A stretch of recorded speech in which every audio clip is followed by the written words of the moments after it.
7 weeks from listening to this advert, you could be thousands of pounds better off. No, this is not a competition, and it won't cost you a penny to find out. If you've lost money on investments missold by a bank, like a stocks and shares ISA or investment bond, then in just 7 weeks, you could get it back through AMK Legal. No paperwork is needed. Simply text LOST to 78900. That's LOST to 78900. Seriously, 7 weeks. This lunchtime, the government plans a testing blitz to find every case of the South African variant. Heavy snow across the north of England is causing problems, and we'll have your sport, business and showbiz news. This is the Lunchtime News from Radio News Hub with me, Kevin Pashby. Urgent COVID-19 testing is beginning in England after cases of the new South African variant were found in several locations. Health Secretary Matt Hancock says it's important to keep on top of the new form of the virus. We've already made sure that all these cases are isolating and that we've done enhanced contact tracing of all of their close contacts. A door-to-door testing blitz has started, aiming to find every single case of the new variant to stop the spread of the more infectious strain. Those in the affected areas are being asked to get a test, even if they don't have symptoms after cases had been identified in people with no recent travel history. It is imperative that you stay at home and that you get a test even if you don't have symptoms. This is so important so that we can break the chains of the transmission of this new variant, and we've got to bring this virus to heel. Meanwhile, over 9 million people have now received their first dose of the COVID-19 vaccine, but there are concerns vulnerable people who are unable to travel could be missed. NHS England's Professor Stephen Powers has given assurances that NHS staff are working hard to make sure that housebound individuals are reached. Our GPs are working hard to ensure that we can undertake visits to those individuals and get them vaccinated. If they're in those priority groups, they are a top priority, and we will get to them. I'm confident that we're on track to meet that target, and that includes ensuring that we're getting the vaccine to all those who are in those groups, irrespective of whether they can travel into centres or not. We're being told that the high street will recover following the news more big brands are set to disappear. Here's Carl Hartley with more. More and more of us are now shopping online, and it's hitting the high street hard, with many big name stores closing. The latest to disappear from our town and city centres is Debenhams, along with Sir Philip Green's brands Topman, Topshop and Miss Selfridge. The Arcadia brands were once the flagship of retail in the UK.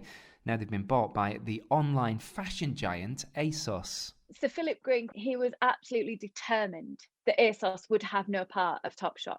He said that in many an interview, and eventually he gave way and allowed the Topshop brand to be sold there. Just a few years later, not only do they have the permission to sell the brand, they own the brand. And I think that should be a warning to all retailers, ignore online at your peril. That's retail expert Kate Hardcastle. She's predicting things that will look very different on the high street in the years to come.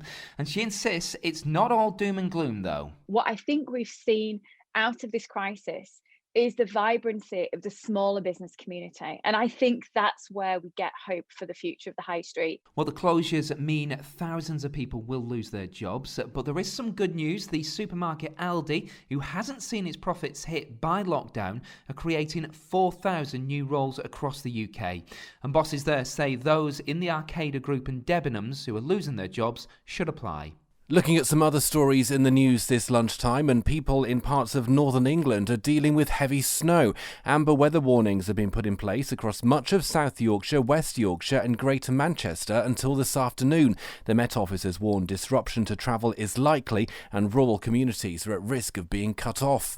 The government's being urged to scrap the interest on student loans in England for 15 months.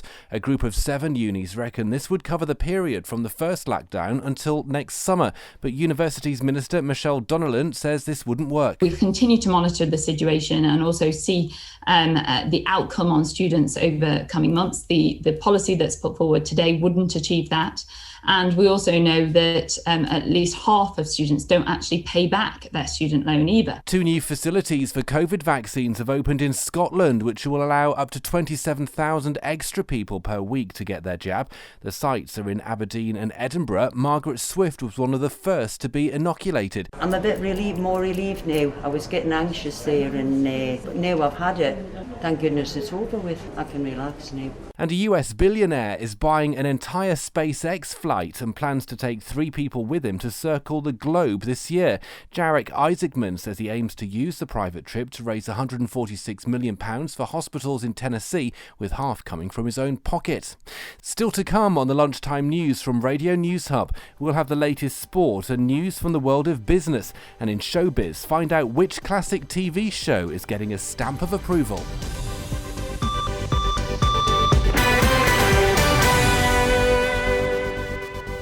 Were you persuaded to buy solar panels with assurances they would pay for themselves or even make you money? If those promises haven't come true and you bought your panels in the past 6 years with a loan from Barclays, Shawbrook, Creation or Econo, then you may be entitled to thousands of pounds in compensation. At Solar Claims UK, many of our clients receive their settlement within 4 weeks. So text SOLAR to 60777. Text SOLAR to 60777 now. You don't need a claims management company to make a claim, and if unsuccessful, you can refer it free to the Financial Ombudsman. A reminder of the top stories on the Lunchtime News from Radio News Hub. The government plans a testing blitz to find every case of the South African variant. And retail experts say with more big names closing on the high street, we'll see smaller businesses popping up. On to business news, and the TSB Bank has reported a £204 million loss after income was hit by the COVID-19 pandemic, after a rise in customer lending was offset by impairments, restructuring costs and reduced consumer spending. The Spanish-owned High Street Bank reported a £46 million pre-tax profit in the previous year. The number of mortgage approvals made to home buyers last year was the highest since 2007, despite the housing market being effectively shut for part of the year as the coronavirus crisis hit. The Bank of England say a total of 818,500 applications were made in 2020. And pub and brewing business Marston's have rejected a £606 million takeover bid from US private equity company Platinum Equity Advisors, just days after revealing it had been approached with an offer. The board says that the offer significantly undervalues the business and unanimously rejected the takeover. Paul Riley has all the sport. Thanks, Kevin. Premier League clubs spent just £70 million during the January transfer window as the coronavirus pandemic affected budgets. That is the lowest total in the winter window since 2012 and dramatically down on last season's £230 million outlay. Manchester United's Amad Diallo, Aston Villa new boy Morgan Sanson and West Brom's Robert Snodgrass were among the highest profile permanent signings. Liverpool borrowed much needed defensive cover in the form of Schalke's Ozan Kabak, along with a low-cost permanent deal for Preston's Ben Davies.